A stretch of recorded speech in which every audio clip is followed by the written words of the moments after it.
Perfect. Perfect, Nitin. So let's get started. Nitin, welcome to the Weekend Upgrade podcast. If for the benefit of the audience, you have to introduce yourself in 2 minutes. How would you introduce yourself? Yeah, I would introduce myself as a student, as somebody who's on a journey of learning most fundamentally about myself. I think that is the most profound quest that we have in life, to understand self better and the world around us better. And I'm very interested in a lot of topics. I'm interested in technology. I'm interested in transformation, leadership, sports, spirituality, transforming India. So, number of passions. So that's perhaps how I would describe myself as a student, as a learner, who's inquisitive about a variety of topics. All right. And what Nitin hasn't told you is that Nitin is the CEO of Incido and the author of the book Winning in the Digital Age. And we are going to double click on this book in this entire podcast and ask him a lot of questions about what he just mentioned. So, Nitin, there are going to be a lot of bouncers. So, I hope, I can throw some at you. All right. So, Nitin, your book is titled Winning in a Digital Age. Is the digital age already here, and how is it different from the information age? Yeah, the digital age is certainly here, Siddharth, though I might say that we are in very early stages of that, and I'll come back to it. It is, I would say it builds on the information age. Yeah, so there is the paradigm of the successive industrial revolutions, and many see that this as the fourth industrial revolution. I see it as a bit of a complex frame. I like to use, I think the information age to digital age is a more natural way of describing the times we are in. And what is happening in the digital age is that there are a number of technology trends which got started in the information age, which have gathered tremendous pace and scale, and which are getting combined. So the way digital age is really different from the information age is the velocity, the scale, and the interaction effects. There are four fundamental forces which are driving it. First is the rise of devices. Number of devices is exploding. Second is the ginormous growth in data, the volume, velocity, variety of data growing and also becoming very cheap. Third is in computing power growing, and fourth is in bandwidth, which is making consumption very easy. So these are the four fundamental drivers, and they're all very interdependent. Yeah, so these are the key factors which are driving the digital age. And I want to come back to my comment around, we are still in very early stages of the digital age. That I'm a sports fan, and I'll take a cricket analogy. That think of it as a five-match test series, and we are on at lunch of the first day of the first test match. So that's how I look at it. So while there is already a lot of action that has happened in the uh, before lunch, but that's where we are. There is a lot still to play out in this digital age.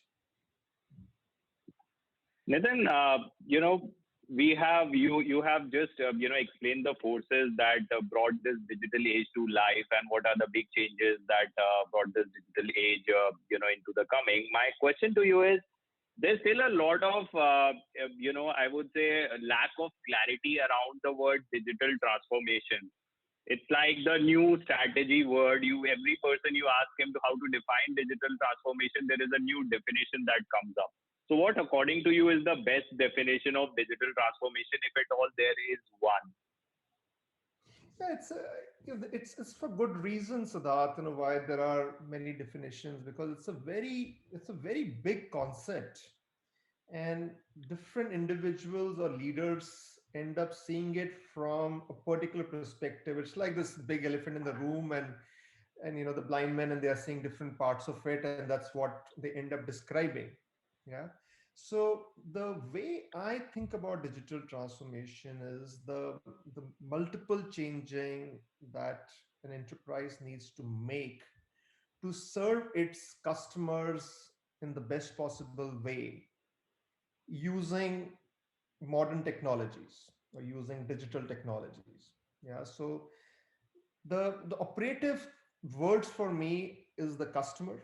It is, see, there are many ways you can describe digital transformation, many ways you can anchor it, but the only the and it's very complex, but the only way you can truly anchor it in a very with a very solid foundation is the customer. So it is about what you're doing for the customer. And the second anchor for me is technology. This whole digital is happening, as we just discussed a while back, because of technology. So it is anchored in the technology change. Now, the third aspect of it and the complexity is that it is multiple set of changes which are happening at the same time. It is digital is about a change in your business model. It is change in your customer channels and the experience you're providing to the customer, not just from a sales perspective, but the entire cycle. Yeah. It is about changes, of course, in your technology. It is changes in your organization structure, the entire organization culture, and that perhaps is the biggest change, and not something which is still not well understood. It is changes from a leadership and a talent perspective. So it's multiple levels of changes, and that's why you see the this wide variety of definitions. But all of this to me is part of digital transformation. But the way to anchor it, again, I think, is around the customer, and then technology as the key change lever. Okay. Now here comes the bouncer. If a client comes to you and asks you about, Nitin, I want to, undertake a digital transformation, journey at my organization, and that's the CDO or the CXO coming to you. What are the first three questions you ask to them? See, the first question that really, I ask is that, hey, what do you mean by this? Is to understand their frame. What does digital transformation mean to you? The question that you ask me is the question I ask them, because there's a different concept that different people have. And see, most times it's, when people say digital transformation, it is not that they're starting their digital journey. I I think there will be very few in organizations out there who have done nothing on digital. Yeah. Yeah. Everybody has done something. So understanding their starting point is very, very important. Yeah. So what do they mean by digital transformation? Second is, what are the problems? What are the pain points that they are looking to solve? Yeah. So it is very important to translate or break it down from a very uber concept to to a tangible set of problems, and ideally customer problems for the customer that they're looking to solve. And third is that question I ask is that, hey, what KPIs are you looking to impact? Is it Mm. revenue? Is it customer experience? Is it cost? Is it customer retention?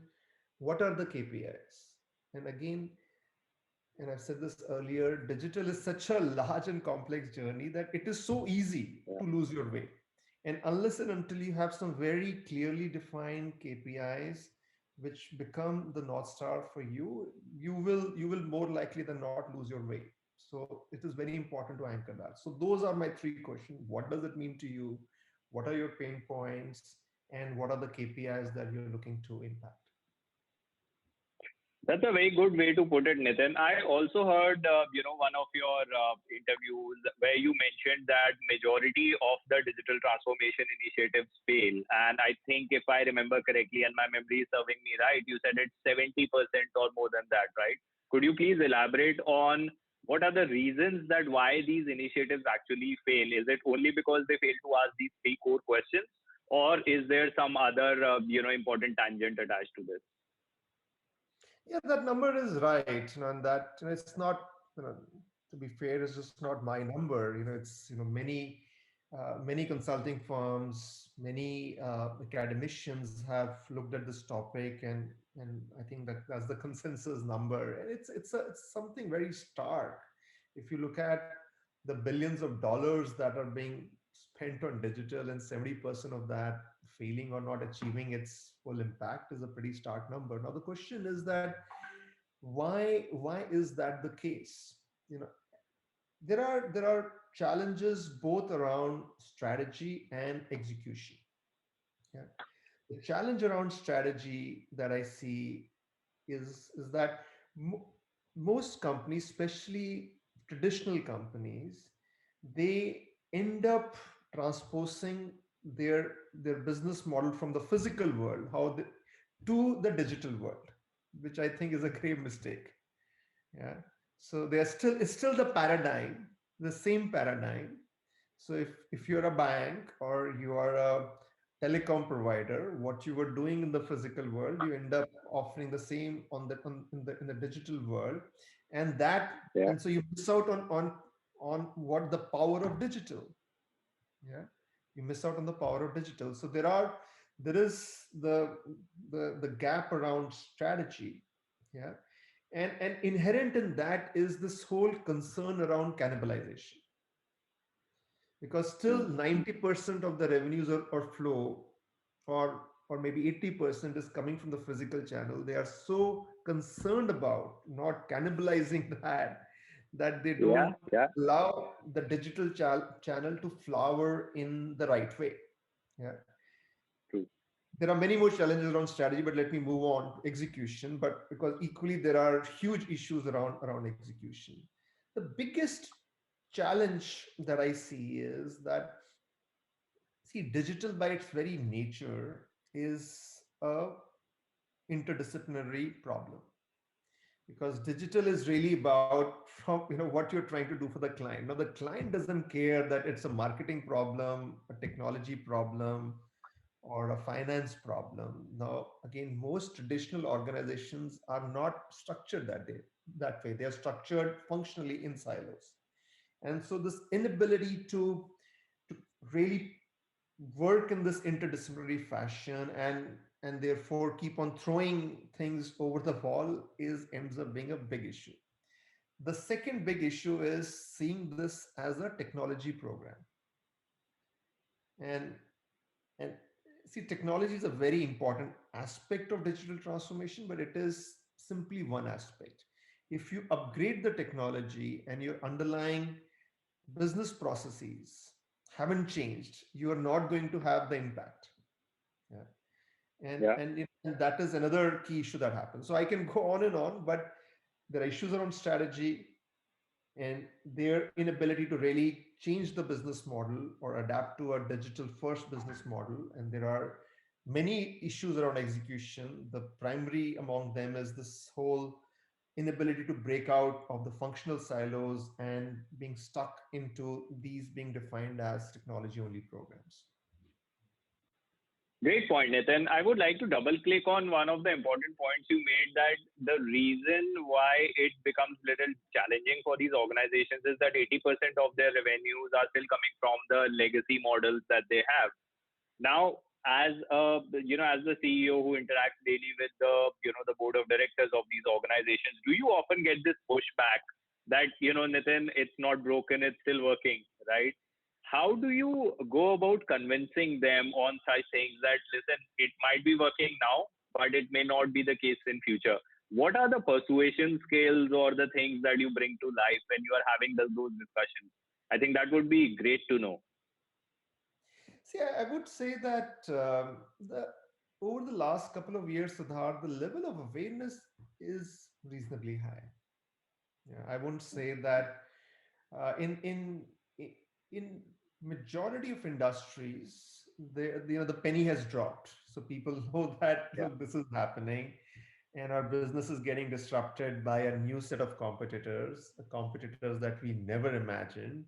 So, and this is a board level topic. So I would say majority the penny has dropped. There are there are some industries which are further down on the digital adoption curve, maybe very industrial, manufacturing oriented industries, where maybe this is still a question that, hey, digital is not for us. Yeah, maybe there are a few industries.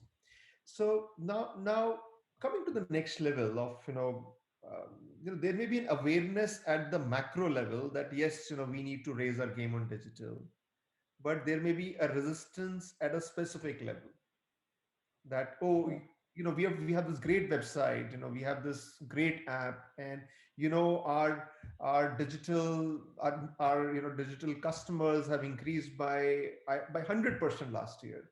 So what's the problem? We are doing great. But the point is, your digital customers have increased by 100%, but your that as a share of your total customers may still be single digit, and that may still be Yeah. much lower than what your peers are doing. So a very effective way which I have seen, and which we use at Inseedo all the time, is benchmarking, to bring simple benchmarks which compare um, with peers in the industry, and sometimes across industries, to bring a reality check on Yeah. what. See, it's still very interesting that many great companies still end up having a very internal frame. They still look at Hmm. numbers on a year on year basis, and you see a growth and you feel Yeah. very good. But the moment you go beyond the frame and you bring data from the market, it can be very illuminating, though not always easy to get across. But yeah, I am Yeah. a big fan of benchmarking. Yeah.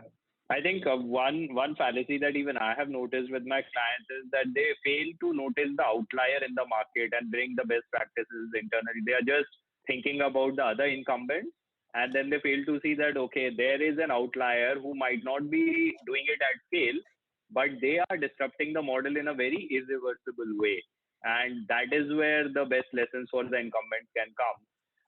My next question to you, Nitin, is that Nitin, you have written this 500 pager book, Winning in the Digital Age, and I have read it, and I truly enjoyed reading it. Uh, I would like to, bring what you have shared in that book to the present, economic circumstances the world is going through. We are just passing, or moving out of the pandemic stage. Now, digital as it is was a very complex subject, as you have highlighted. Now COVID has added fuel to that complexity. What are your views on the impact of COVID on the digital acceleration or transformation, and how should the CDOs and CIOs respond to this challenge that was not anticipated? Yeah, see, COVID is just, look, just a most unusual event, that we as mankind have gone through. So certainly in our generation, it's just simply the most unique event. Now, the interesting thing about COVID is that it is not all bad. It is, Yeah. I think nature gives us signals, and nature through COVID has given us many signals, and digital adoption is just simply one of them. So the whole sheer fact that there was work from home, all travel was constrained, just forced an adoption of remote working, which one could have never imagined. And what that has meant is that digital adoption across industries has just skyrocketed. So number of industries that I'm intimately familiar with, where my firm Inseedo does a lot of work: telecom, financial services, life sciences, wealth management. The digital penetration has zoomed. So, what perhaps would have happened over 3 to 5 years has happened last year, has happened Yeah. last year. And that's in industries like financial services and telecom, which were already perhaps on the digital curve. Now, industry like life sciences, especially on the pharmaceutical side, which you may say was a laggard from a digital perspective, they have certainly been pushed into it. Yeah, that Yeah. they have to face it. Now the key question which CIOs and CDOs are asking at this point is really around scale, is around scaling up. So I think there were many things, which were in the realm of proof of concept. So, for example, customer experience and personalization of customer experience and using AI as a way of driving that. That perhaps 12 months back was a very interesting POC that a company Yeah. would be interested in. But in 12 months, that whole language has changed from POC to POS. It has become proof of scale. Yeah. So Yeah. that's the big shift that has happened. And therefore, on some of the underlying core technologies like cloud, there is just a massive shift. If there was any questions that were there, somehow were still there, I think those questions have become somewhat irrelevant because it's now, Yeah. water find its own course, and it's very clear, hey, digital is happening. It's kind of happening at a scale lot more than what we had anticipated, and we now have to scale up to make this happen. Okay, Nitin, time for a bouncer. You expressed that your love for India is very critical, and you believe in building India. So this question is even going to be difficult for me as well. तो नितिन, अगले 1 से 2 minute आप हिंदी में हमारे श्रोतागणों के लिए अगर winning in the digital age पुस्तक के बारे में कुछ बताना चाहेंगे तो आप हिंदी में क्या बताएंगे? मैं पूरा प्रयत्न करूंगा। डिजिटल हमारी इस युग का एक बहुत ही महत्वपूर्ण एक बहुत ही महत्वपूर्ण एक चेंज है जो हो रहा है। शायद इस युग का सबसे महत्वपूर्ण ये एक चेंज है। पर ये परिवर्तन है, ये सरल नहीं है। ये इसमें इस परिवर्तन में कई मुद्दे हैं और इसके कारण ये बहुत ही जटिल हो जाता है, ये बहुत ही कठिन हो जाता है। एंड इसी कारण से ये जो डिजिटल है, ये जो डिजिटल का एक पूरा प्रभाव है, वो पूरा हो नहीं पाता है। सो ये पुस्तक के में मैंने इस पूरे परिवर्तन को सरल बनाने का एक प्रयत्न करा है। मेरा मानना है कि कुछ भी कठिन काम आपको करना है तो उस कठिन काम को पहले आपको सरल बनाने की आवश्यकता होती है। और ये एक मुख्य मेरा उद्देश्य है इस किताब से कि इस बहुत ही कठिन विषय को हम सरल बनाएं, उसको एक छोटे छोटे भागों में एक बांटें जिससे वो मुद्दे को हम हल कर पाए। सो वो एक समस्या से आगे बढ़ के एक वो समाधान की तरफ हम बढ़ पाए। अति उत्तम नितिन, हम सारे लोग इस सत्य से अनभिज्ञ थे कि आपका हिंदी के ऊपर भी अच्छा पकड़ है पर बहुत अच्छा लगा जान के Nitin. Now so back to our point and I will just keep throwing in these bouncers to change the energy and to bring up the level up and I'm enjoying it so far, Nitin, and I hope it's the same for you. Now, in your book, you have highlighted the 7 building blocks of digital transformation. So my point is, I will be breaking these down like question wise, as we discuss. What really struck me is that the first pillar, the first block of digital transformation in your book talks about the new rules of business, Nitin. So what are the new rules of business, and are they applicable to both the B2B and the B2C businesses? Big, mega billion incumbents and the small scale startups, unicorns and unicorns. What are your views on that, on the new rules of business? Yeah, I think the new rules that I've articulated, I think they're relevant for across both B2C, B2B incumbents, new players. I would like to just spend maybe a minute on why the new rules. And your starting question was why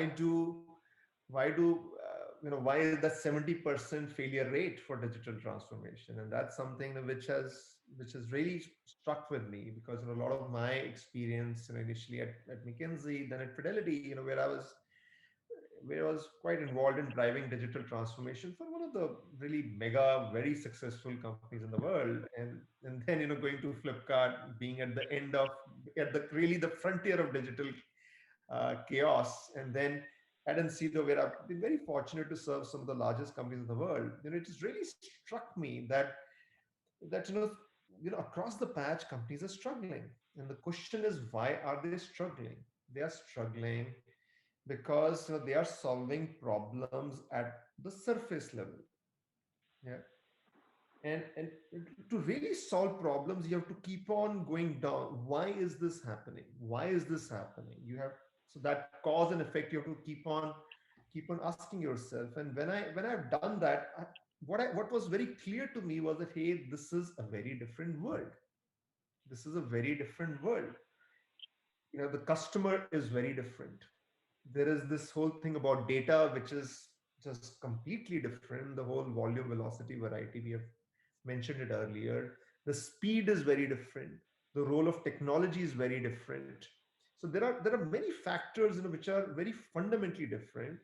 Now, if the key drivers of business are so different, the rules that we have had so far will not work.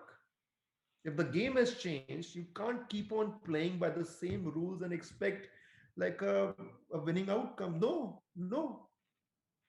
So there is a fundamental mismatch, and that's why I spent a lot of time thinking about these rules, and I think my time at Flipkart was really helpful, because it was such a contrast between the set of experiences I'd had at McKinsey and Fidelity, and then being at a digital native, and just a very different model that I saw. So these so yeah, this world is different.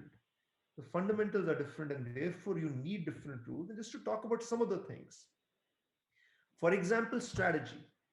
Historically, the way we have thought about strategy is that, oh, you do corporate, you do a market outlook, you do a corporate strategy, you do a business unit strategy, you break it down into marketing strategy, distribution strategy, manufacturing strategy, you then do like an annual plan, and so on and so forth. Yeah. So there is a flow from strategy to execution. But what happens is, this VUCA world we are in, very volatile, uncertain, complex, ambiguous, the best laid strategic plans don't survive contact with with reality. It's like Muhammad Ali's famous quotation that everybody has a plan till they get punched in the face. They get a start. And in the VUCA world, you get punched in the face all the time. So this strategy thing can actually be quite, and when I was at Fidelity and I was doing strategy for the international business, it really struck me. We were going through agile training, and the I still remember the instructor said that the half-life of any strategy is now 6 months, that the assumptions on which you made the strategy, they will change in 6 months. And it really struck me that, hey, I'm the strategy guy, and perhaps what I'm doing is completely wrong. And then then it kind of came for me that, hey, it is about execution, and execution is king in this VUCA world, in this digital age, and therefore the relationship between strategy and execution is very different. It's not a linear relationship. It is not strategy to execution. You do need to have kind of a broad purpose and a direction of travel. Based on that, there are a number of initiatives you execute on. Some work, some don't work, and you connect the dots from that, and you connect the dots, and that's your strategy, and that's what works you do more of, what doesn't work you do less of. Yeah. So it's a very iterative and circular relationship between strategy to execution, very different from the traditional paradigm. Yeah. I can go on and on, but I'll stop here. So look, fundamentals are different, and therefore you need new rules, and these rules are get to the foundations of management science. Yeah. And I think they are applicable across different type of companies. And then one thing, which I really liked about your book is that you make a mention of industry maturity curves, as one of the building blocks. And I have, been so passionately following the digital maturity models. I would like you to talk about the industry maturity curves, and then, perhaps I will ask you one leading question related to your work that you have done in financial services. That will be the bouncer here. But if you would like to talk about industry maturity curves, then why should the CXO study them? Could you talk about that in 2 minutes? See, the core concept of industry maturity curve is that there are some similar set of changes that are happening across industries. There are five or six set of forces which are common. They are inherent to the digital age. Yeah, different industries are at a different level of maturity in terms of how those forces are playing out. Now, if you understand those forces and you understand what has happened in industries which are somewhat ahead of you, that gives you some insight and foresight in terms of how your changes in your industry might play out. Yeah. So now, what are some of these fundamental forces which are common across industries? Number one, the expectation of customers for experience is rising dramatically. So, whatever industry you're in, experience expectation is driven by Amazon, Netflix. Yeah, and that then drives a number of things. Number two, industry structures and value chains are getting disintermediated. Yeah, so you may have different structures. You talked about B2B, B2C. There are B2B to C or B2B to B2C. There are many structures which are there, but across industries, the B2C model is becoming more dominant. Yeah. So whatever may be the industry, you are becoming a B2C business eventually. Yeah, that's a very fundamental shift that is happening. The the trend number three, the value chains are getting blurred. Yeah, the traditional definition of value chains are getting blurred. A very good example, telecom industry, do a lot of work in telecom and media have got completely intermeshed.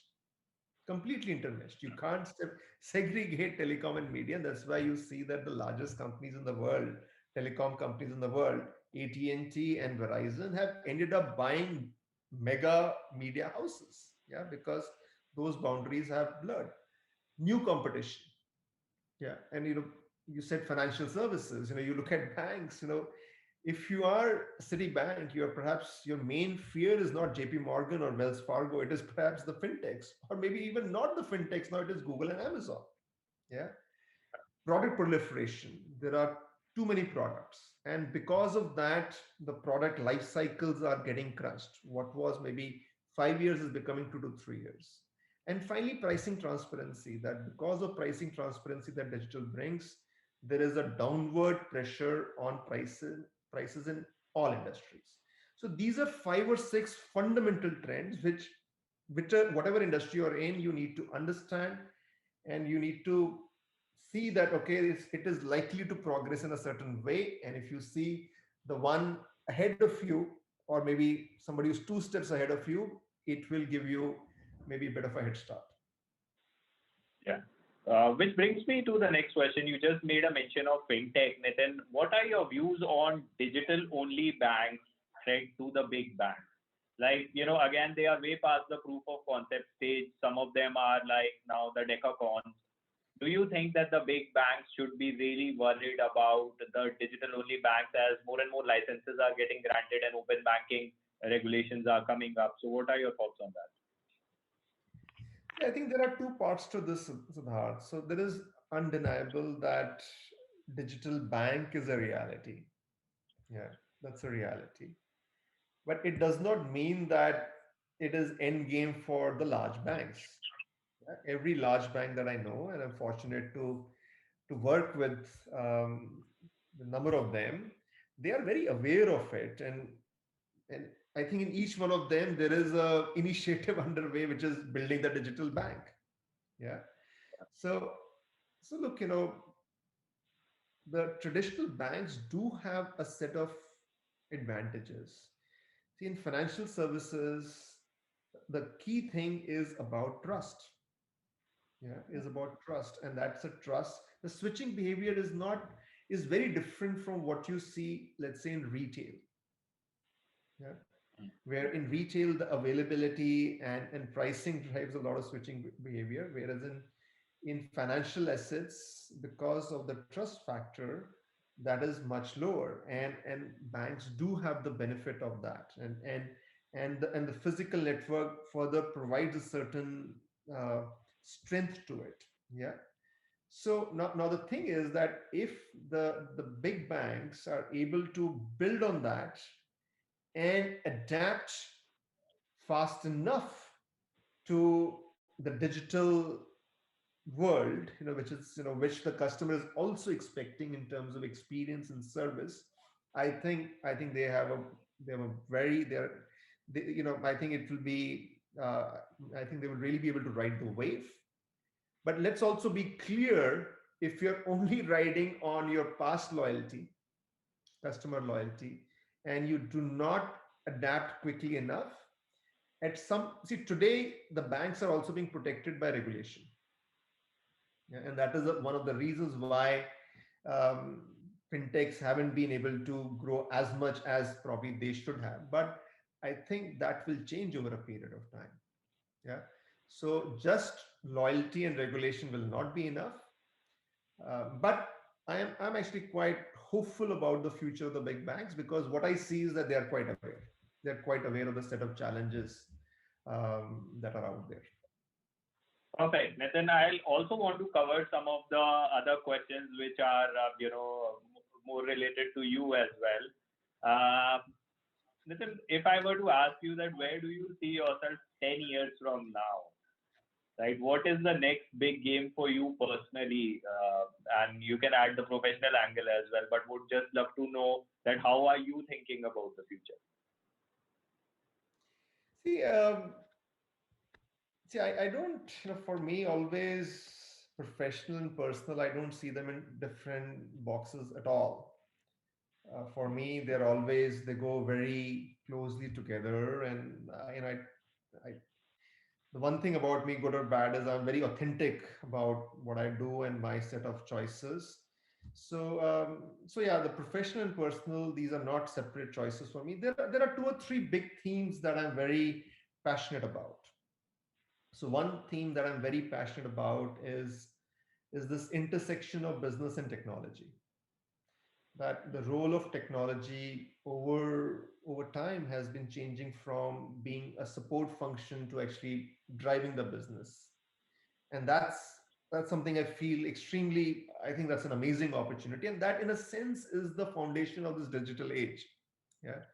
So and I want to really play this out. I want to bring, I think I have I know something valuable here, and I want to bring that to the world, and I want to bring that, and I want to do that by through my firm in CEDO, and to serve great companies, help them win in this digital age.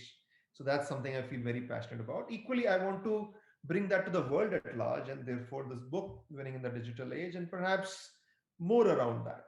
Yeah, so that's something, this whole business technology intersection is something I feel extremely passionate about.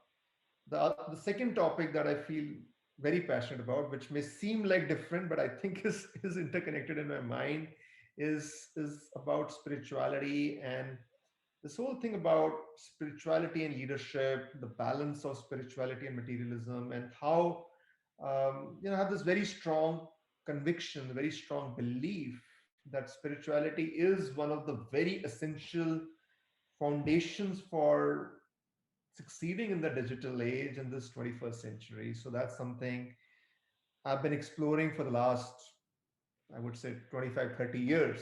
And I'm still a very, very early student in that. But every day, I think I learn a little bit. And there are many things I'm trying to do even more formally around that. And that's something I want to continue learning. And hopefully at a point of time, I feel confident enough about it, that I've learned enough that I can start maybe writing about it and doing things more formally about it.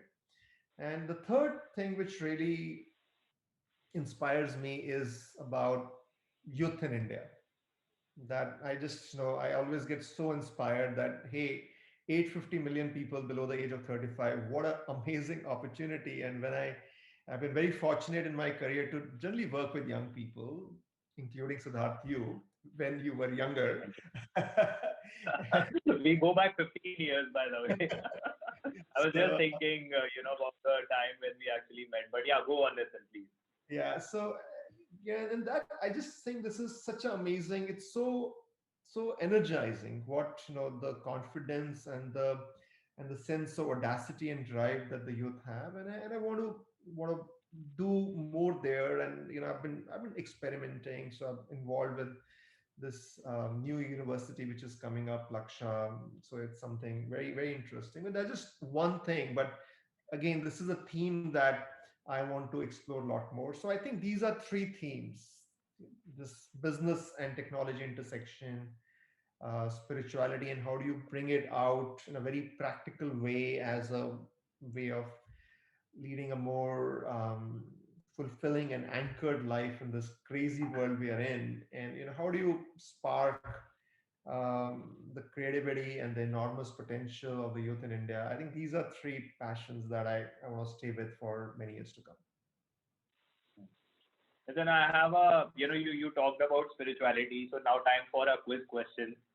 The quiz question is, according to the Vedas in India or the Upanishads, scriptures that were written in the ancient Indian time span, what are the four Mahavakyas? Tattvam asi, thou, yeah, Tattvam asi, aham brahmasmi. Um, yeah, what else? Um, if you understand these two, you understand everything. So You are pretty close, pretty close. the The only the the you really need to know is Tattvamasi. But yeah, just help me with the other two, Siddharth. Yeah, the I think the first one that was mentioned is Pragyanam Brahma, and so which means that Brahma is pure consciousness, and the other one which was related to was that you already made a point of Tattvamasi, but then there was something about which talks about the Atma. So I am Atma Brahma. So I think three of them carry the word Brahma, and Yeah, yeah, see which is see Tattvamasi is really the mool, or the the root. And then you're right. Aham Brahmasmi is a way of saying that. And then there are the other Mahavakyas are also interplay of the same concept. Okay, Nitin. Now time for one more question, and then we again pivot back to the digital topic. You have more than 25 years of work experience. Now imagine that right now where you are sitting across the table is 25-year-old Nitin. And since you have seen how the future has panned out, the next 25 years have panned out for him. And you just have like three lines you can write on a piece of paper and pass it on to him. The 25-year-old Nitin, what would be those three lines or three messages that you want to give? You have managed to tell audience my age, that 25 Oh years my back God. and when I was 25. So yeah, I'm going to turn 50 in a couple of months. What are three things? The first time I say that, I feel pretty good about the journey I've had, and I feel very very fortunate and very blessed that I think it was serendipity. And it was that when I look back at my life, I feel a very high sense of alignment. That, hey, what has played out in the right way and well. So I'm very very fortunate and thankful for that. But what is advice that I would give to my 25-year-old self? First thing I would, the three things I would say first is, have a range of experiences, explore the world. Number two, take more risks, do more crazy things. And third is, really value and treasure your relationships. End of the day, it is all about relationships. It is all about that. And this is the time when you really build your relationships, and just invest realize the value of it, invest more in that. These are the three things I will tell my Wow, that's 25 very year old. profound. Nitin. Coming back to the digital topic, the third block in your book is the digital technologies, and we are living in the world where ABCD are emerging as the general purpose technologies. So, what are your views on how can companies develop a laser sharp focus about how to choose a particular technology that's going to impact their future? Because you can't be like scattered in your approach and go after all of these. What are your thoughts on the digital technologies? See, see. I think one of the challenges, Siddharth, is that a lot of the debate around digital has been framed, by technology providers trying to sell a new technology. Yeah. Now I have to be, I'm also, I run a technology company, so I have to be, I'm probably, shooting myself. But this is a reality. I see that there is a lot of, you know, myth building, or there is a lot of FOMO being created, fear of missing out, that here is the new technology, or here is this magic thing, which you can't miss out on. It will not, so look, that is one of the problems of digital, and the way technology is really secondary. It is essential, but it is secondary to what you're trying to do for the customer. So if you go back to the whole definition of digital transformation, which was your first question, see, to me, the starting point is, hey, who's your customer? What is the customer pain point? What are you trying to do for them? And that should really drive your thinking around your digital stack. Now, as far as the digital stack goes, it's now like, there are some very clear elements to it. There is a element around your experience of the customer interaction. There is a layer around data science, which drives the personalization. There is the entire data kind of, which is the entire engine for the stack.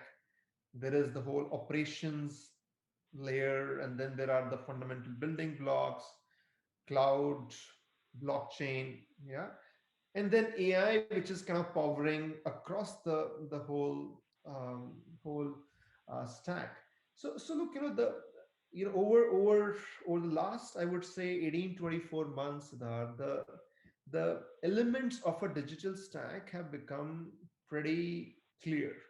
Yeah, and there are now, the point I would make is that instead of worrying too much about just individual aspects, what is very, very critical is that all of these different layers need to connect well with each other. Let us say that you're trying to build a great experience layer, but if you do not have the data to power that or enable it, it will not happen. It will not happen. Yeah. So we have to realize that it's like this orchestra. Yeah, the individual artists in the orchestra have to be competent, but unless they are in sync with each other, this orchestra will not work. Yeah, and that is really my analogy for the digital stack. Yeah, think of it as an orchestra, not just as individual players. Amazing, Nathan. Which brings me to my next question related to the global delivery model. Could you define it for the audience? It's one of the important aspects of the building blocks that you have highlighted. And also the fact that we live in a VUCA world wherein there is a lot of uncertainty around the geopolitical interests, nationalism, trade wars, like one tweet by one of the presidents or the premier can shake up the entire world and the supply chains, right? Is a truly global delivery model really possible, and what are your thoughts on it? See, yes, there are contra forces, Siddharth. There are contra forces, and that's again, one of the very interesting aspects of this digital age. And you may have noticed that I keep on using digital age and VUCA world interchangeably, because I see VUCA, volatile, uncertain, complex, ambiguous, as a great way of describing this digital age. Yeah. And one of the essential features of this VUCA world, Siddharth, is that there are there are contradictions. Yeah, there are contradictions all over the patch. Yeah, and this whole global and local and protectionism is one such contradiction where both things are true. Now, digital by its very nature is global. It's not defined by physical boundaries. If you put up a digital property, it's available to anybody anywhere in the world. Yeah. So any digital business by definition is global, and both the demand side has to be global, but equally my submission is that the whole delivery model has to be global. Why is that? Now, in digital age, given the forces that we talked about earlier, every enterprise has this contradictory set of forces. On one hand, there is a pressure to innovate. Yeah, because product cycles are shorter, you need to constantly innovate. And on the other side, there is a pressure on prices, and therefore a pressure on costs. So you have to do both. You have to invest in innovation and you have to cut costs. Yeah. Yeah. So now to do this at the same time, the answer then ends up being global, cost efficient locations like India or Eastern Europe or Latin America. You can't go, it's a simple maths. How will you do it? Because you need to cut costs. At the same time, you need a velocity in terms of innovation. That innovation is technology led innovation, which gets down to data, AI, cloud, and all of that. Where are you going to get the skills? Yeah, so you and get both of these together. The only way you can get this is, in locations like India and Eastern Europe, where you have abundance of young talent and which is still at very different price points. So that is why this global delivery is so essential. It's not just a cost play, it's a cost plus innovation double header. It's a double header, and that's why you can't do it without global delivery. Now, the politics is, of course, you know, it's there, but my view is that it's the noise, not the signal. Is the noise, not the signal. To me, the signal is what we just discussed, which is the fundamentals of the digital world. And it's a global, it's fundamentally global in nature, and you have this double header, and therefore you need global delivery. Politics will keep on happening. Sometimes it will rear its head, but I see it. You always need to be able to segregate signal and noise. To me, it's the noise, not the signal. Yeah, good point, Nitin. And then the next question is something which is, I know is very close to your heart. In fact, that was the starting point of how we got to know each other. It's about organizational transformation and, also talking about the culture aspect of it, which you are truly are a champion at. Which brings me to the next question. Is organizational and cultural transformation possible at scale? Yeah, it's look, I'm still in the process of discovering that, understanding that. It is the holy grail. It is the holy grail of digital transformation. You have these seven building blocks, and if I use the word block in a different sense, as in blocking, yeah. So of the seven blocks, organization transformation or organization change is today the block. Yeah, is the block. Yeah. The issue today in digital transformation is not about technology. Yeah. Most organizations have figured out technology to an extent, some more, some less. But really, if you look at the large traditional companies, what they're really struggling with is organization change. So the fact that organizations need to transform themselves in many fundamental ways is a given that I'm very clear about. Yeah. How you do that is a more complex puzzle. Yeah. Now let me talk a bit about what are some of the changes that are required. Yeah. Now the essential one of the essential requirements to win in the digital age is speed. Now Today, the way organizations are designed, the fundamental. So let me ask you a question. You've been asking me all these bouncers. So let me ask you a question that what do you Yeah. think is the fundamental, the root design principle behind organization, the way organization structures and processes are designed? What is the root? What is a key So, design principle? I mean, I may be totally off the charts here, but I think the key reason or the intent is to keep things in order, and that order again becomes the limitation of that system or the structure itself. So while the intent was good to bring something or to do something to establish something, but that itself stops the flow, or the building block becomes the blocking, as Very you good. pointed it Very, out. very good. Very good. I'll yes, I'll just refine maybe what you said. The core is really about not making mistakes. That's really the heart of it. The Yeah. core is not making mistakes. It's about risk management. Yeah. Why else, that if you have a process, you have the maker checker, and then on top, you have somebody working, and you have a supervisor and a supervisor and a supervisor. It is to make sure that things don't go wrong. It is essentially, it is this whole great sense of risk. Yeah. And that's one of the very fundamental thing, and that is what slows down things, because you have multiple steps in the process, you have multiple levels in an organization, and that's just very, very fundamental change that needs to happen, a very different attitude to risk, where you can design simpler, flatter organizations, straight through processes. Yeah. Now this is a very fundamental change, Siddharth. It is a change of mindsets, which have been embedded over like 100 years or more. Yeah. Yeah.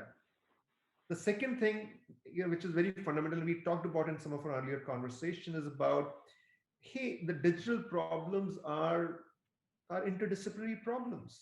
They are fundamentally customer problems. Yeah. Customer doesn't care how you're organized. So how do you now break up your organization so that you're organized around the customer problem? Now, this is, if you really look at the difference between digital natives like Google and Amazon and the more traditional enterprises, as per my assessment, this is the main differentiator, because Yeah. digital natives, they had a clean sheet of paper, so the way they have organized themselves is what they call the product organization. The product is the customer problem. And whether, whatever is the customer problem, you have marketing, data science, engineering, blah blah blah, all come together. Now for traditional organizations, breaking that and going into that mold is a very big thing. You're talking about organizations which have got tens of thousands of people, in many cases hundreds of thousands of people.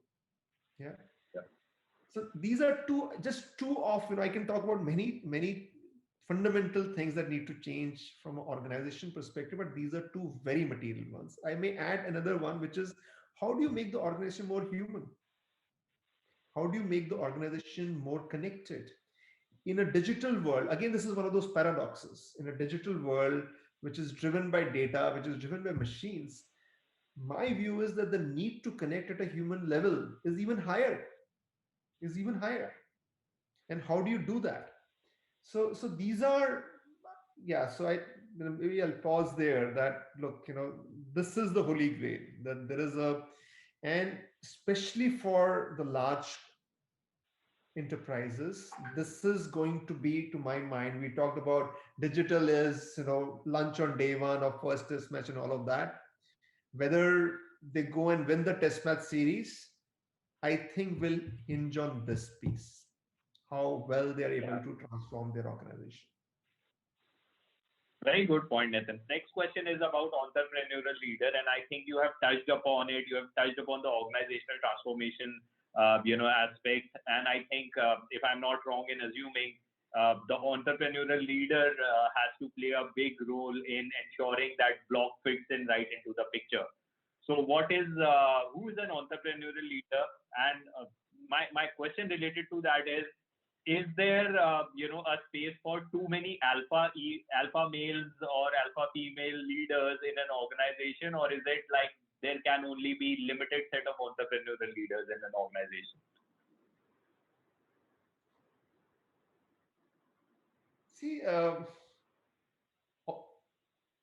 entrepreneur leader does not necessarily equal alpha male, alpha female. Yeah. Yeah. So, what does being an entrepreneur leader mean? Yeah. To me, an entrepreneur leader is somebody who's not working off a script or instructions, somebody who is proactive, somebody who's take charge, somebody who's going to see opportunities, is able to to sniff and find the opportunities and goes after them. Yeah, Yeah. those are the characteristics of an entrepreneur leader. I would submit that that is the prototype for what we have called manager historically. Yeah, and I think that Yeah. word is not even relevant in the digital age. Everybody has to be an entrepreneur leader. Yeah, you have to see, because in this digital age, it's VUCA, is constantly changing. So there is no given script. You have to create your own script. Yeah, so you have to be proactive, you have to take ownership. Without it cannot happen. Yeah, so this to me is a given. Yeah, now this whole thing about alpha male is, I think, is highly, um, I think is a bit of a limiting frame to my mind. Yeah, uh, you of course, there is something to be said about, people who are, if by alpha male or female you mean people who are more assertive, who communicate more strongly, who put their hand up first. Yes, there is, you need that. But what is very essential in this digital age, in this VUCA world, Siddharth, and it's a very important concept I'm going to share. Nobody can do it alone. Okay, it's too complex. Okay, it's too complex. Nobody can do it alone, at an individual level, at a team level, at an organization level. Yeah, at a so I can't do it alone, and Siddharth, even you are a superman, but even you can't do it alone. Okay, on whatever you are trying to Yeah. do. Yeah, you need the team. You need the team, and the team needs to have different set of skills. Yeah. So one of the things I talk about in my book is the value of diversity. It's not just like a nice statement. Diversity is so critical in this digital world, because there is so much complexity. It's very multidimensional. You need to be able to look at problem situations from multiple lens. And that's why diversity is so critical. Yeah. Now, if you not take it to an organization level, equally no one organization can do it alone. And every organization is becoming like an open organization. You're constantly trying to figure out collaboration, partnerships, M&A. Nobody can do it alone. Yeah. There is a value to that. But if it is only like one alpha person, then that's it. I think it will be limiting. You need the Yeah. complementary perspectives and experiences and skills. That is very, very fundamental. No, absolutely. In fact, Nathan, that's what, in fact, my definition of alpha male or female was exactly linked to what, it was not the alpha of the pack, but it was more about the alpha of the organization. Which brings me to just one, 10-second question. Like, have you seen too many entrepreneurial leaders being good at collaboration as well? Because this is something I genuinely wanted to ask. I've seen that they I are think great it's a at challenge. doing this, but I think, collaboration is a challenge. yeah, I think it can be a challenge. The see your this your quote unquote success itself is a can become a big challenge. Yeah, Yeah. because that brings some mental models that I know it, or I know it best.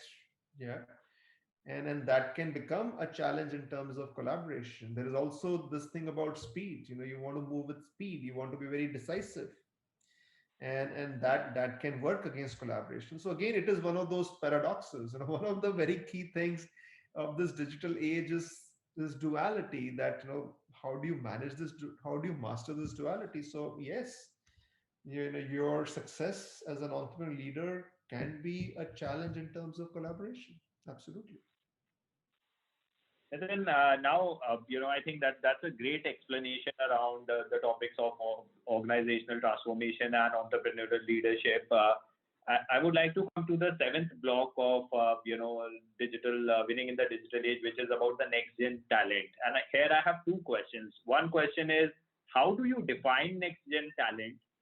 And second is that a lot of people have been caught in the digital age in the middle of their careers, right? There are people who are just starting their career at 25-year-old Nitin or a 25-year-old Sid, but at the same time, there are people who are 35, 40 years of age and caught in the middle of this big change that has been accelerated by COVID as well.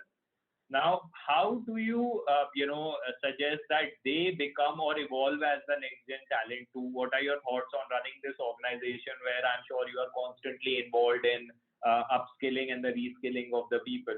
But what are your thoughts on these two questions? What is next gen talent? And second is, what advice do you have for somebody who's caught in the middle of the wave? Yes, see, next gen talent to me is not necessarily or only young talent. Okay. Yeah, next gen talent to me is talent, which demonstrate the set of attributes and competencies required to succeed in the digital age. Yeah, and what are those attributes? It is what we already talked about: the entrepreneurial leadership, risk taking, audacity. I would even go further and say being a maverick. Yeah, so somebody I'm very inspired by, Steve Jobs, and this, being a maverick. Yeah, uh, great problem solving. Yeah, and we can maybe talk more about it subsequently. I think, given the complexity in the digital age, it is not about specific knowledge or expertise. It is your ability to grasp any situation and then work through that. So your core problem solving skills are neglected. Yeah, so these are some of the fundamental skills required to succeed in the digital age, and that is what I mean by next gen talent, which demonstrate this. Now, if you're already mid career, if you're already, quote unquote successful, it does bring a challenge, as we talked earlier, because success is like this burden. Yeah, because you with that there is a conditioning that happens. There are some mental models that get built. Now you're starting off in your career, you don't have that layering, so in a sense it's easier for you to adapt. Yeah, so I do think young professionals have a head start in the digital age, and they should go for it. They should go for it and seize this carpe diem, seize the moment. Yeah, for the young professionals. But for mid tenure professionals, it's not game over by any stretch of imagination. That's why I keep on saying we're in early stages of the digital age. It's still day one lunch of the test series. Okay, so there is a long way to go. Now, the greatest skill, the greatest thing that mid career professionals need is is learnability.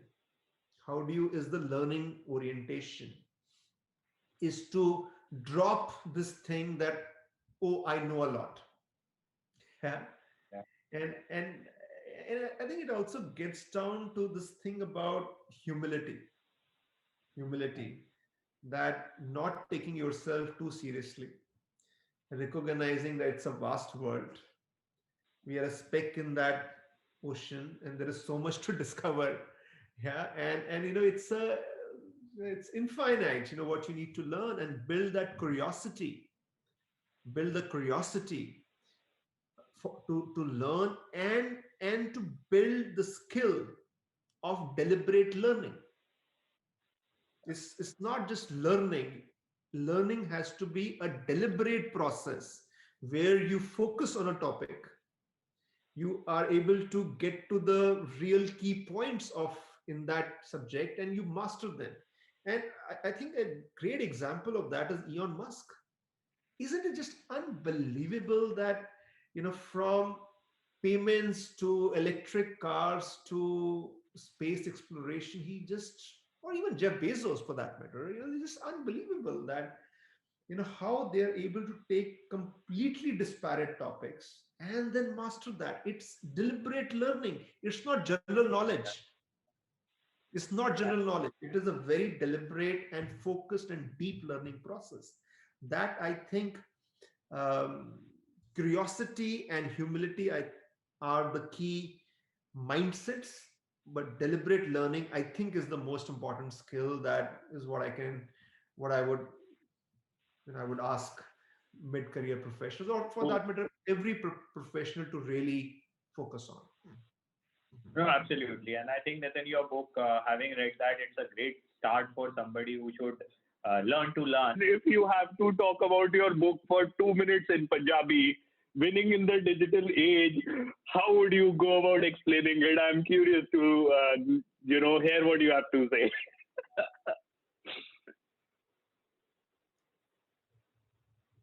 ਮੈਂ ਵੀ question Punjabi ਚ ਪੁੱਟ ਕਰਦਾ ਹੈ ਨਿਤਿਨ ਜੇ ਤੁਸੀਂ ਸਾਡੇ ਦਰਸ਼ਕਾਂ ਵਾਸਤੇ ਆਪਣੀ ਬੁੱਕ ਵਿਨਿੰਗ ਇਨ ਦ ਡਿਜੀਟਲ ਏਜ ਨੂੰ ਪੰਜਾਬੀ ਚ ਸਮਝਾਉਣ ਦੀ ਕੋਸ਼ਿਸ਼ ਕਰਦੇ ਹੋ ਕਿ ਉਹਨਾਂ ਨੂੰ ਦੁਨੀਆ ਨੂੰ ਕੀ ਲੋੜ ਪਈ ਹੈ ਕਿ ਉਹ ਡਿਜੀਟਲ ਨੂੰ ਸਿੱਖੇ ਉਹਦੇ ਬਾਰੇ ਚ ਗੱਲ ਕਰੇ ਤੇ ਤੁਸੀਂ ਕੀ ਕਹੋਗੇ ਉਹਨਾਂ ਨੂੰ 2 ਮਿੰਟਾਂ ਚ ਦੇਖੋ ਜੀ ਡਿਜੀਟਲ ਜੇ ਹੈਗਾ ਨਾ ਬਹੁਤ ਹੀ ਵੱਡਾ ਇੱਕ ਚੇਂਜ ਹੈਗਾ ਹੈ ਤੇ ਬਹੁਤ ਬਹੁਤ ਜਿੱਥੇ ਵੀ ਦੇਖੋ ਡਿਜੀਟਲ ਹੈਗਾ ਸਾਰੇ ਬੰਦੇ ਜੇ ਹੈਗੇ ਡਿਜੀਟਲ ਦੇ ਪਿੱਛੇ ਭੱਜ ਰਹੇ ਹੈ ਬਟ ਨਾ ਲੋਕਾਂ ਨੂੰ ਨਾ ਇਹਦੀ ਸਮਝ ਨਹੀਂ ਹੈਗੀ ਕੋਈ ਬੜਾ ਨਾ ਔਖਾ ਟੌਪਿਕ ਹੈਗਾ ਬਹੁਤ ਔਖਾ ਟੌਪਿਕ ਹੈਗਾ ਤੇ ਤਦੀ ਇਹਨਾਂ ਲੋਕਾਂ ਨੂੰ ਨਾ ਪੱਲੇ ਨਹੀਂ ਪੜ ਰਿਹਾ ਹੈ ਸੇ ਤਦੀ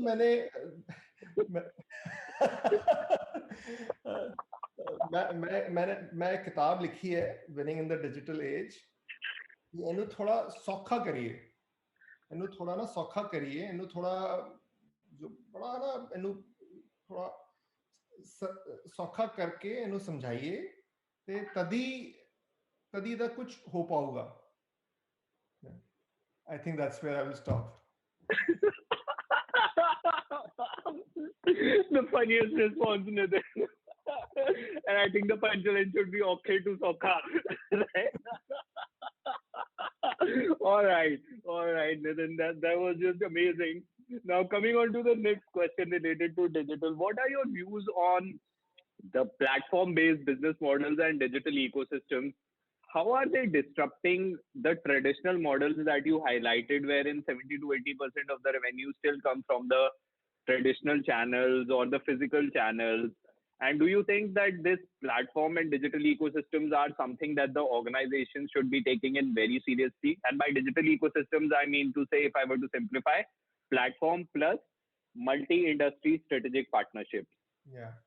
Yeah. So see, there are. See, the word platform is used in different contexts, right? I think what you're talking about are aggregation platforms. Yeah, aggregation platforms. Platform, you can also use in the context of cloud and AWS and Azure or Salesforce and so on and so forth, right? Now, as far as marketplace and aggregation platforms they are great economic models. They are great economic models. At the end of the day, business is about matching supply and demand. And with digital technology, it just becomes a lot more efficient and tenable. So absolutely, there is a great potential of the marketplace models. But what one needs to recognize is that these models work based on scale. Yeah.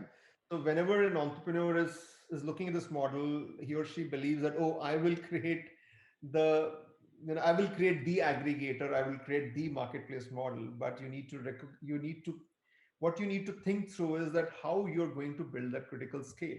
Because with marketplace models, what happens is that the outcomes are very binary. Yeah. Yeah. So there is one out of 100 which will scale up and become the Uber and the Oyo and all of that, but there are 99 that will fail. Yeah. So Yeah. that is just something which one needs to consider, that these are very, very scale driven, and the outcomes are very, very binary. Okay. Nitin, which brings me to the next question, that often these marketplaces or platforms come from, like, the space of the disruptor, as I like to call it. They are not backed by any incumbents. They just show up because the VCs identified the opportunities way before the big incumbents in the industry could. And as a result, they disrupt these big mega billion dollar successful incumbents or their business models. What are your thoughts on corporate venture capital and the in-house innovation engines that these big incumbents who are still cash rich, who have not been completely disrupted, how should they go about, the internal innovation so that they do not miss these game changer opportunities?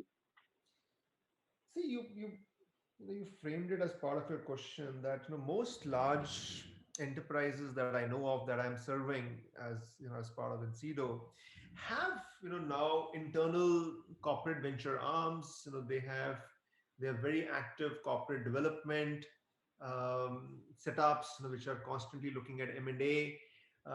Many of them, what they are doing is that consciously they are setting up different corporate structures and creating the disruptor. Yeah. Hmm. So if I look at Verizon, which is one of the largest telcos here in the United States, they have set up something called Visible, which is like a disruptor, which is like a mobile only telecom platform. Yeah. So Yeah. that's something um, I which I see increasingly companies doing, that they have their internal corporate VC arms, and they are doing M&A, and they're also setting up new businesses to be challengers. But look, uh, there is almost like a law of physics operating here, and Clayton Christensen, who I just rate as one of the greatest thinkers, management thinkers we've had over the last 50 years, he wrote this seminal book, The Innovator's Dilemma. And it's almost by the nature of things that when disruptive technologies happen, they happen in a very embryonic fashion, and it takes quite a bit of time for them to develop. And at that Yeah. stage, for large enterprises, very difficult to spot them and to give them enough focus, and because they do have um, like a cash flow business. Yeah. And therefore, by the time they wisen up to it, it's too late. Yeah. So Yeah. in some sense, Siddharth, it's kind of the nature of the game.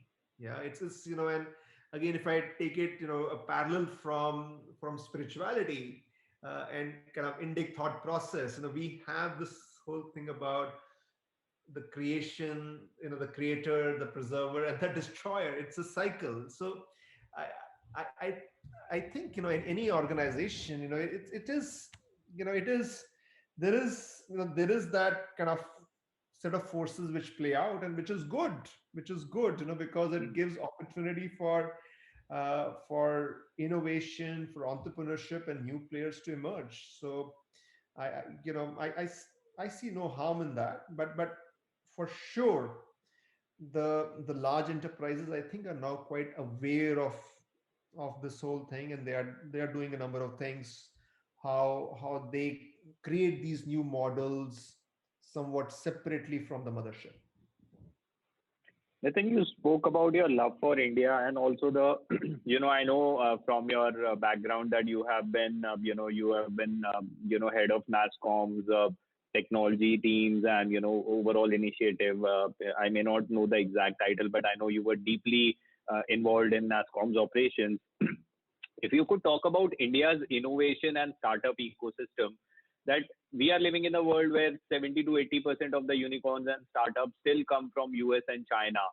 Where do you think the Indian innovation engine is lacking, and what can be done to improve the startups, quality, or the innovation quality that is coming out of India? Any thoughts on how to reignite that engine? Yeah. See, I look, it's India's innovation potential is unbelievable. It's just is something which is humongous.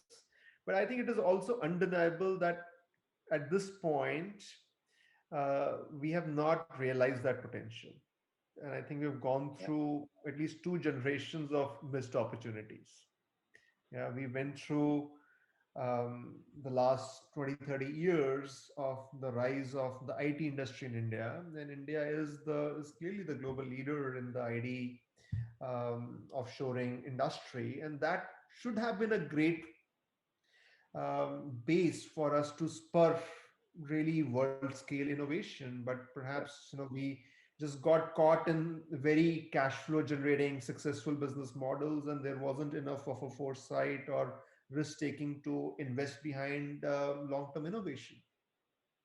Mhm. Then over the last 10 years we have had the whole e-commerce wave, and I think while there is a lot of value that has been created for a set of people, I think we lost the opportunity around innovation and really spurring the whole innovation ecosystem, because most of the business models were very me too and were very focused on valuation, kind of multiplying the valuation as opposed to truly Yeah. creating sustainable value. So Mhm. and I think somewhere greed took over, and how do you just keep on pumping up valuation higher and higher, and some of the fundamental investments took backseat. So I do think, and I have a strong view on this, that we are guilty of missing two great opportunities. And I think we have to ask ourselves that again, what are some of the root causes, and I think and I think it needs a national debate, that there is something about our national psyche, where we tend to be very short term, and and and kind of hesitate to really play out the long term bets. And it's very curious, for a civilization which is one of the oldest civilizations in the world, we have ended up in a very short term mindset, because for true innovation you need an investment mindset. And I think that's something which we need to do. In some ways, our opportunities and problems are well characterized by this whole jugaad innovation, that we are the Yeah. world champions in jugaad, but I think that's also a problem, because if you're always looking for quick fix band-aid solutions, you never scale. Yeah. Yeah. So I think these are some of the fundamentals that need to be questioned. Now, having said all of this, yeah, the next generation of talent that is coming through, I think, is different. I think they are more self-confident. I think they have a different view on the world, and I think they're coming from a perspective of abundance and not scarcity. And I think that's a Yeah. very very important thing, because the generation so far came from a perspective of scarcity. They ended up being this very risk averse or short term. Yeah, but I Yeah. am very hopeful of the coming generation. There is a different mindset, and I think we will see over the next 10 years very different quality of startups coming from India. I think Yeah. where the level of innovation, the level of technology depth, I think will be very very different, and I think will be truly world class. I think spirituality happens to be one of the topics that you deeply study, and you are, a good student, because I've had many interactions with you, and I think we have exchanged so many thoughts on that topic. While I'm mostly a listener and just, hearing your views on that topic. How would you link that to mental health? And also, if you could talk about these important topics of mental health, for us in the times of COVID, wherein everybody is also stressed, people are short tempered, and also how the practices that you have been involved in, like Vipassana, Kriya Yoga, and even the practice of silence, which comes from Vipassana, the, how would you, integrate them, and if you could talk about them? Yeah, see, this, we are in, this is the VUCA world, right? So there is a lot of lot that is being thrown at us. In this digital world, we have this data deluge. Yeah, we have data deluge. We have the social media. There's a lot that is attacking us, and Yeah. it can get very, we you get seduced by it, you get drawn into it, but eventually it is very, very energy sapping. At another level, this is, we are, there is, this whole abundance also means that there are so many opportunities to be chasing, and Yeah. you keep on, and you get onto this expectations treadmill that, okay, oh, this is the fruit I plucked, no, I want this bigger and sweeter fruit, and you keep on, pushing yourself, and it just, it's a treadmill which keeps going faster and faster, and after a while you get very exhausted. So there are these multiple forces playing out, the whole digital stimuli, the whole opportunities, expectations thing, and and you can go, you can really, you can go crazy. That's, that's, that's where depression happens. That's where, you start really feeling defeated. So mental health is a very deep issue. It's a very, very deep issue for this digital age. And see, for me, the only real answer for this is, in a world which is so externally driven, it's outside in, how do you find the inside anchor? Yeah. Because you're constantly chasing the abundance and the opportunity outside, and which the digital age is so prolific in, but which can also, which is also the problem. The answer is to go inside yourself, and as you do that, you finding the silence within you, and as you find the silence within you, you get a taste of the abundance, you get the taste of the infinity. And once you do that, the need to find the abundance outside gets tempered. Yeah, because when you get in touch with that abundance, then you don't need to chase or seek. So this to me is really is the fundamental why I believe spirituality. And by spirituality I really mean practices which help you go inside yourself, are so critical to anchoring yourself in this VUCA world. Yeah, now it could be many ways, but just the whole practice of yoga. And yoga is a lot more than just asanas, and Yeah. physical exercises, but the whole process of yoga, from the body to the breath, and then the mind, the practices of meditation, I think is so profound, and I think should become essential toolkit for every professional in this digital age. Already this is for many successful CEOs. You will find yoga and mindfulness as essential part of their toolkit. You will see that. Yeah, these topics have now become mainstream. Yeah. And now the interesting thing is that India is the land, which really over thousands of years, developed all of this thought process and gave it to the world. And and I think the West, and certainly I see a lot of that in the US, the town I stay in, Short Hills, it's a small town, has got 4 yoga studios. Okay.